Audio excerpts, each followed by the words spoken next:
Good afternoon. Welcome to this presentation on review of drugs of abuse testing. As the previous speaker has already alluded to, drug abuse is an important topic in our setup, in our region, and we are increasingly seeing cases of drugs of abuse, especially among the youth. And it is not surprising that most of us may have come across requests to test for drug abuse within our clinical setup. The objectives of today's presentation, one, are to look at the models of testing for drugs of abuse. Two, is to look at the methodologies that are available in the clinical lab for testing drugs of abuse. And third, is to look at the interpretation of the results that are generated within the clinical laboratory. So I'll start with a case, and this is not uncommon, where you get some inconsistent results when you do screening vis-a-vis when you confirm. So this is a case, and I want to just keep these in mind as we go through the presentation, and basically see if you can get the answers to this case, what the possible scenarios could have been with regard to the testing. Because in this case, the screening results and the confirmatory results were not the same. So just keep these in mind, and through this presentation, we can see what the possible scenarios might have been that could have led to this discrepancy between the screening using an immunoassay platform and the confirmatory using the gas chromatography mass spec method.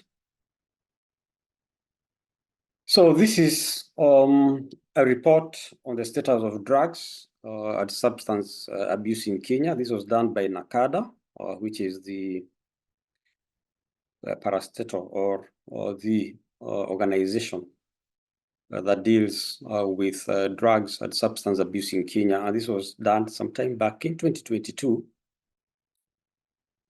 But when you look at the most abused substances in Kenya, we have alcohol at the top, then to tobacco or cat, or what we actually call miraa in our setup, cannabis, and even drugs that are prescribed. So today we shall not dwell much on alcohol and tobacco. We look at the other substances that would also be referred to as illicit drugs. And when you talk about the models, so there are two main models of drug of abuse testing. So this can either be forensic or it can be therapeutic. And the forensic model basically then focus on the detection of illicit drugs or unprescribed medications. And the normal result would then be negative. So when you talk about forensic, mostly you're referring to urine drug screening, which can be requested in criminal situations, sometimes can also be requested in workplace testing. It's also used to screen athletes, administrative personnel. And sometimes you can also do this in hospital settings. And when we talk about therapeutic, basically, it's more to do with the compliance. You want to see if the patient is compliant in taking some medications, for instance, some pain medication. And you might then look for these metabolites in drugs, or if the patient is also overdosing on the same prescribed medications. So what are the basics of DOA screening? So I think the most important thing, even before you start the screening in the lab, is to know what drugs are included in a panel, and to be aware that it's not all drugs that are screened for in whatever tests you might have in the lab, or whatever assay you might have in the lab.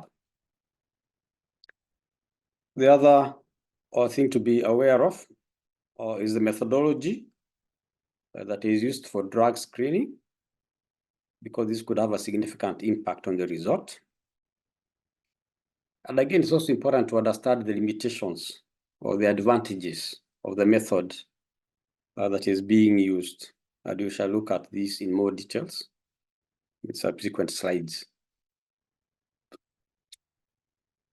It's also important to know the cutoff that was used to generate the result. And we see that the cutoff matters a lot. And again, also the detection time frame, because again, that will vary among the different specimens that are used. If you use blood versus urine versus other body fluids, the detection limit, because of the pharmacokinetics, is not going to be the same. So we might have a positive specimen for one drug and a negative specimen for the same drug, depending on what specimen type you have used. And then it's also important to understand that drug screens cannot distinguish between acute and chronic exposure. However, in some of the quantitative assays, you can tell when there's been a spike or when somebody has abused the drugs recently. If you follow serially, because then you might actually be able to see those spikes that would then coincide with a new case of abuse. So when you talk about screening, so most drug screening tests are qualitative, and this then can detect either a class of drugs, not specific drugs per se, and or metabolites. Again, as I had mentioned earlier, it is important to appreciate that the panels vary from lab to lab. And there could be different panels even within a single lab, so it is good to be aware of what these panels are. For instance, one common panel that is used in most laboratories to screen would include amphetamines, cocaine, opiates, PCP, or phencyclidine, and marijuana, or cannabis. But you could also have quantitative immunoassays that are specific for a drug or metabolite of interest. So it's also good to be aware that you might have quantitative assays that are available that can then quantify a specific drug or metabolite of interest. So this is just an example of a report of screening that, again, as I said, would basically look at classes of drugs, not specific metabolites per se, but classes of drugs. So in this case, you might just be told that opiates, which comprise quite a number of different assays, is positive, but it will not tell you what that opiate is. So it could be morphine, it could be codeine, it could be hydrocodone, it could be heroin, or it could be some interference. So it's good to be aware that what is often reported with screening tests is a class and not a specific metabolite or a specific drug. We are all aware about the breath analyzer for alcohol. So this is a screening test, but in this case, normally this would just be specific to to ethanol. So after the screening, we then have confirmatory assays. The principle is that you use a different method than the method used to screen the specimen. Ideally, you should use a different aliquot of the same sample. Typically, this will give you a value, a figure. It's quantitative. And mass spectrometry is the most common. We shall look at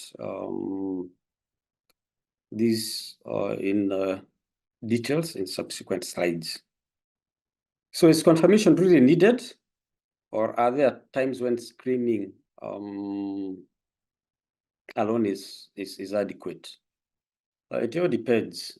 So if you're not interested in the concentration, sometimes screening could suffice. If your panel contains classes for which it's known that they have false positives are quite low, it may suffice. Or sometimes out of clinical suspicion, you get a screen test that then is in keeping with your clinical expectation, probably then screening might suffice. But again, there are those classes of drugs that you'd actually want them to have quantitative confirmation, either because of false positives, the possibility of false positives, or where you actually want to differentiate between the different assays or different substances that can actually result in a positive assay. For instance, when you're looking at opiates and oxycodone, when you're looking at benzodiazepines, or when the results are not in keeping with what was expected clinically. And then, of course, you don't want to do confirmatory or to go to mass spec or gas chromatography mass spec for drugs that may not be included in a screening panel.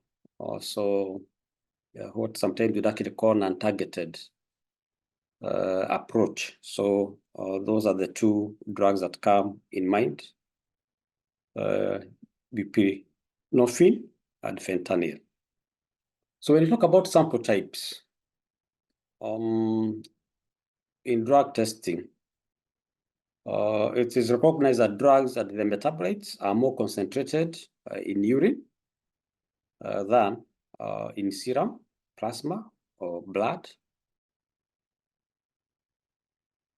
Urine is a preferred type of specimen for DOA screening, but you can also use other samples, saliva, sweat, hair, and even meconium in case of fetal exposure to drugs.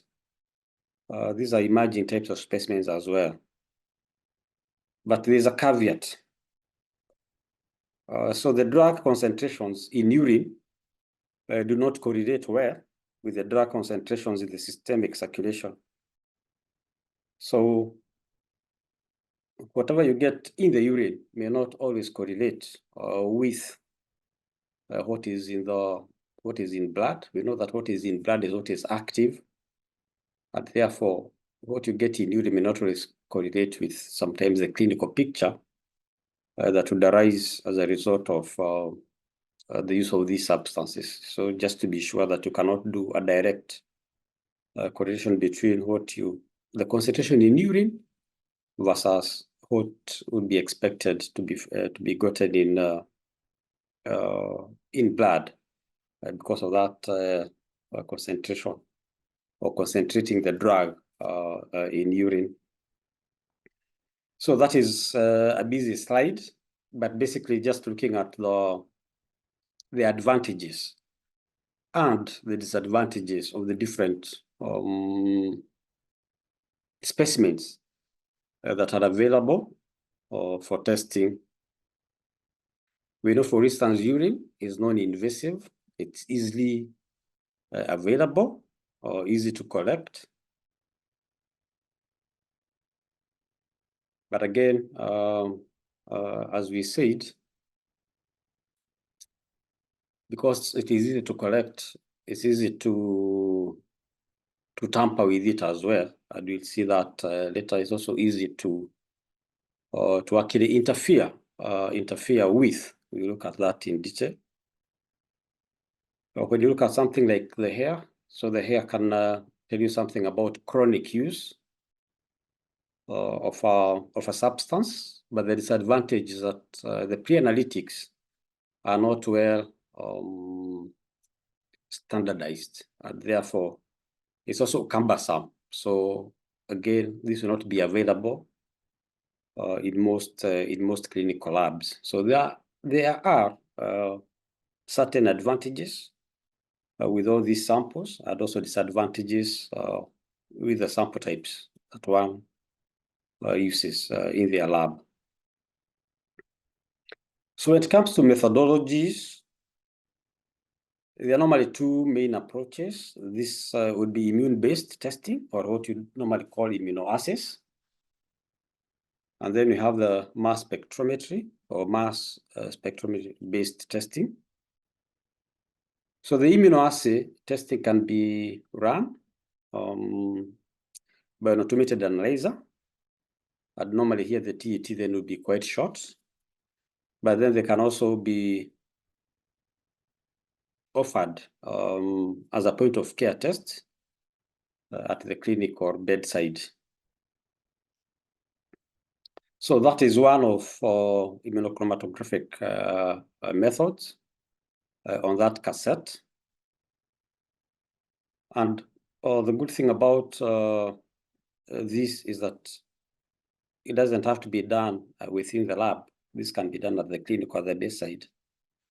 But again, there are drawbacks with immunoassays, and some of these drawbacks include the limited sensitivity and specificity. So you can actually have both false positive and false negative results. And that is why any result that you get with this type of immunoassay would actually be termed presumptive positive or unconfirmed positive. And then that needs to be confirmed by mass spec.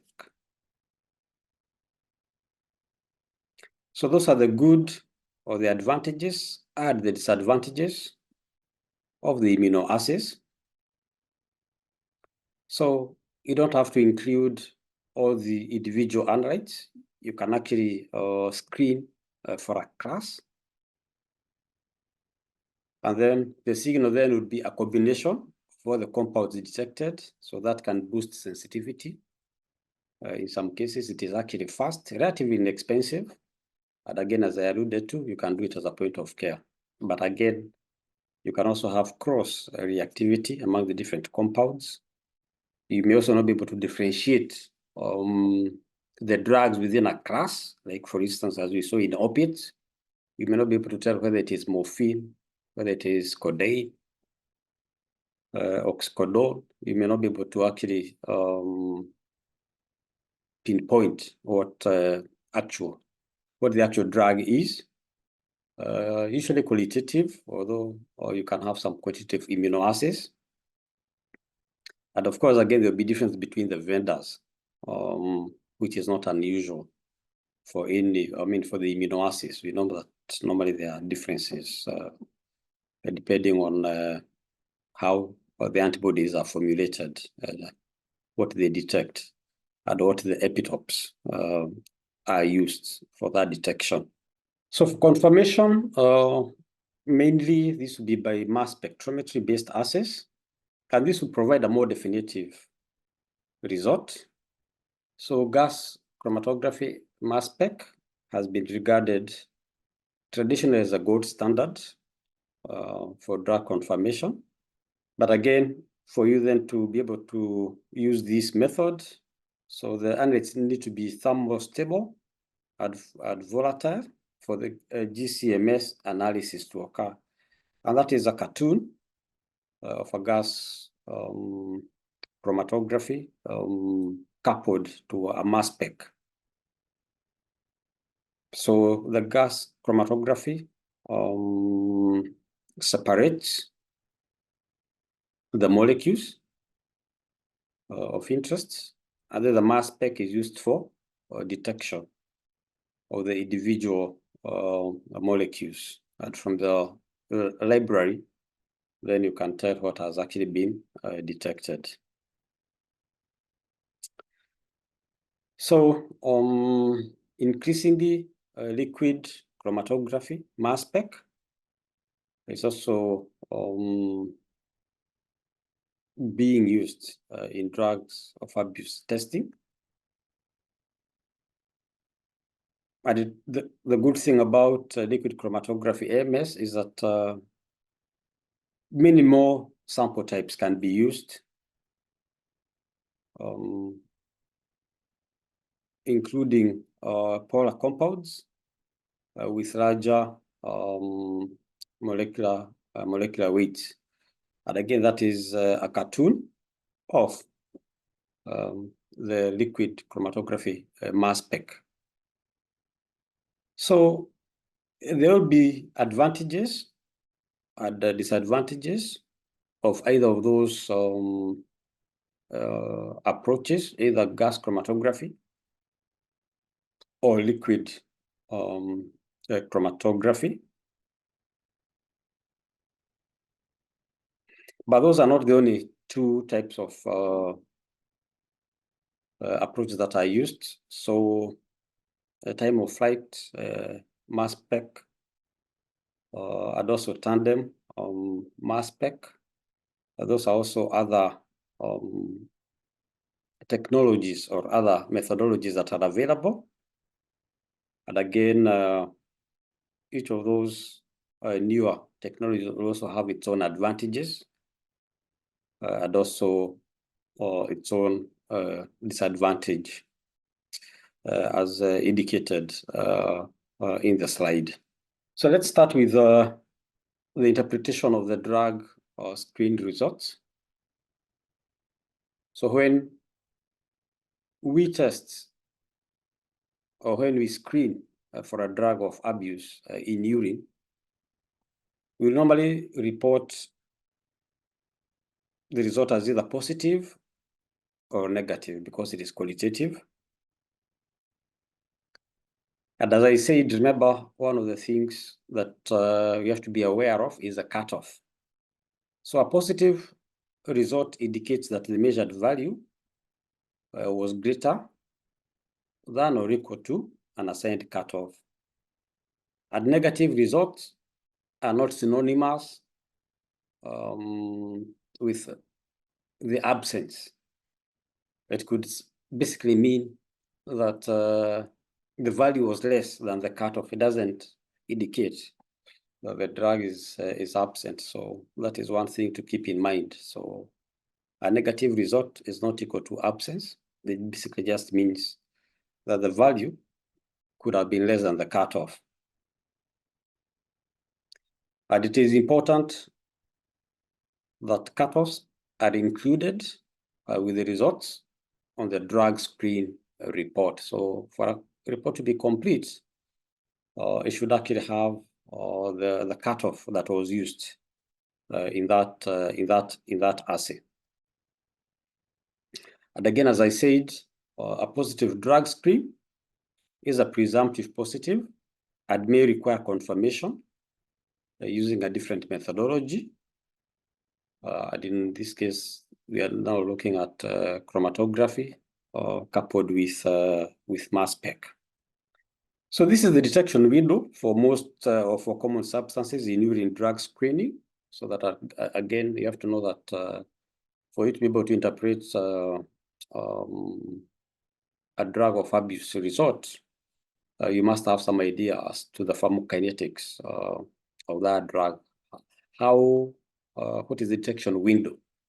And in which specimen or what type of sample type would you be looking for that detection window? So this basically refers to urine drug screening. It will be different for other sample types, as I mentioned. Blood will not be the same as urine, nor it will be the same as meconium, will it be the same as the hair? So again, it will depend on what sample type you are using. So you can refer to the literature for specific sample types. So again, as you can see, that for some analytes, like amphetamine, it will be 2 to 3 days. And yet for others, like cannabinoids, if you're a chronic heavy user, this can even take anywhere between 1 to 2 months. So it will still be able to detect even after 2 months. And then for others like cocaine, it might be a bit, it could be short. So again, as I said, absence then wouldn't mean that someone has not been using that illicit substance. It just means that it is beyond the detection period if they stopped any time past the detection limit. So we cannot complete the discussion on drugs of abuse testing without talking about interferences. Remember that the aim of testing is to have the right sample to do the right test so that you can actually provide the right care or the right intervention. So interferences then basically distort that link between the right sample, the right tests, and the right care.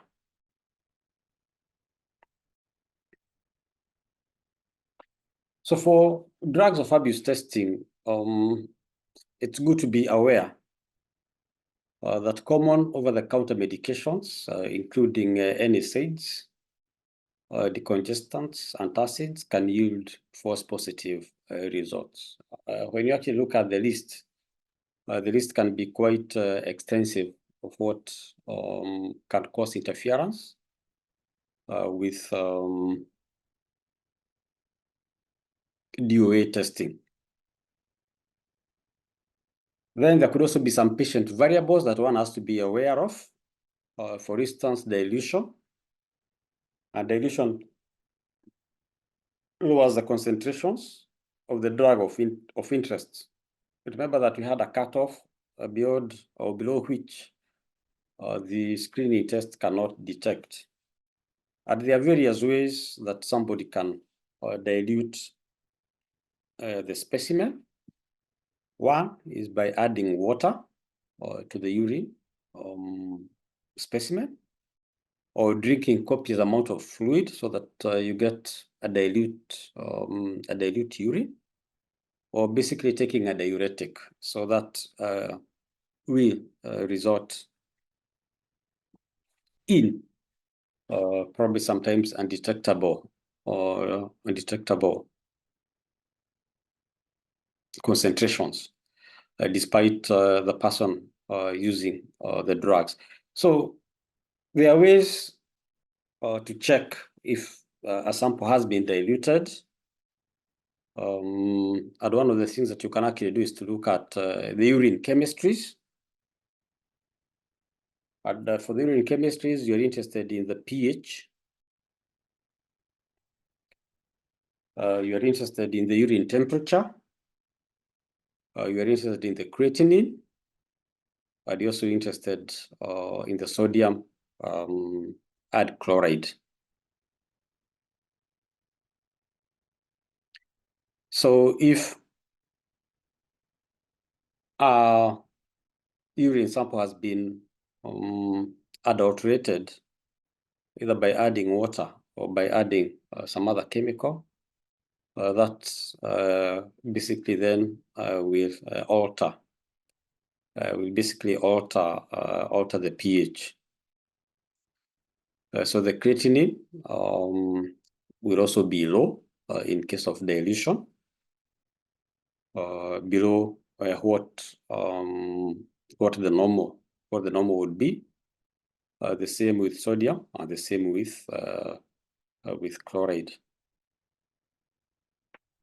But apart from just the dilution, there are other interfering substances that can be added to adulterate the urine that you have to be aware of. And this could include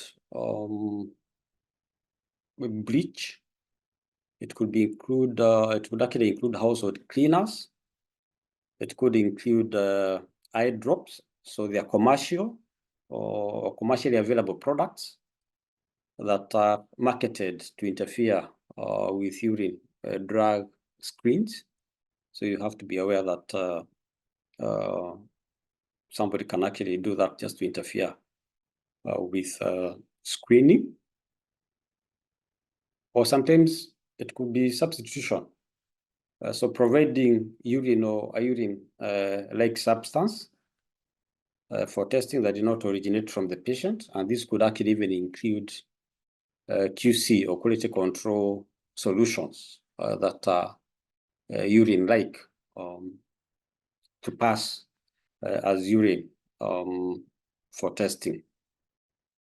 But again, as I said, then you can check the parameters we talked about, the creatinine, the pH, the specific gravity, or even the temperature of the sample to see if there could have been some interferences that or some adulteration of the urine. So this is one of the PUCT devices that is used in the clinical laboratory. And the purpose of putting this first is to show what you had discussed earlier on, that you have to be aware of what panel you're using in your lab.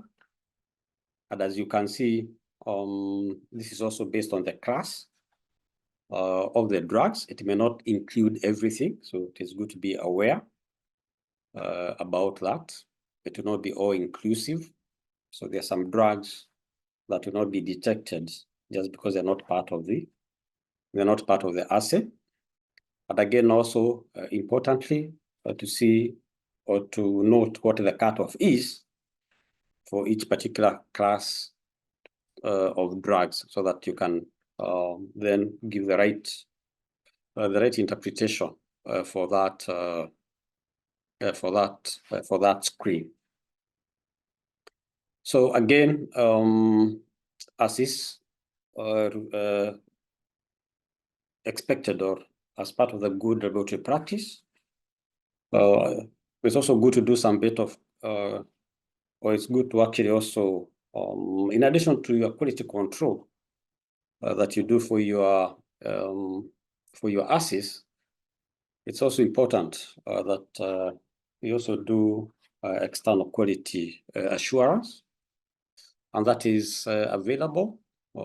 So the EQA providers do have programs for screening as well as for confirmatory assays for for DOA. And that is just an example of what would be a program for EQA, basically checking your performance of the lab against your peers, and this is qualitative, so it's either absent or negative. And the same is also available for mass spec or mass spec based assays. So in summary, what are we saying? We are saying that it is critical to have complete information and an up-to-date list of all medications from the physician. So the inserts normally have detailed information on all the interfering medications, and the lists, depending on the assay that you're performing, are quite extensive. It's also good to find out from the patient if they could be taking any other non-prescribed over-the-counter supplements, herbs, and other medications. It would also be good if at the time of the request, the physician is able to direct or guide the lab as to what specific drug is suspected or being looked for in the specimen, so that at least if you know that that drug is not available in your panel, then you can seek alternatives, including putting that specimen through mass spec. Otherwise, you give a negative result, yet that drug the doctor was interested in does not form part of the panel which you have in your laboratory. So if it is possible, it would be good to find specifically what assay the doctor was interested, or what drug the doctor is interested in. And that is what you have also captured in the last bullet. So interpretation of drug screening results should be done with caution. So we're considering not only the presence or absence of the parent drug, but also the pharmacological properties of the parent drug and its metabolites. So the analyte concentration, technology used, and the potential of sample tampering. So it's important to look at the whole picture, right from pre-analytics to the analytics, what could interfere, what medication the patient is on, if there's a possibility of any alteration, look at the advantages, add the cons of the methodology that you have used, before you can now give a comprehensive answer as to what is likely to be contained in that urine sample or whatever other sample type you could have tested for drugs of abuse. So those are the references. So thank you very much.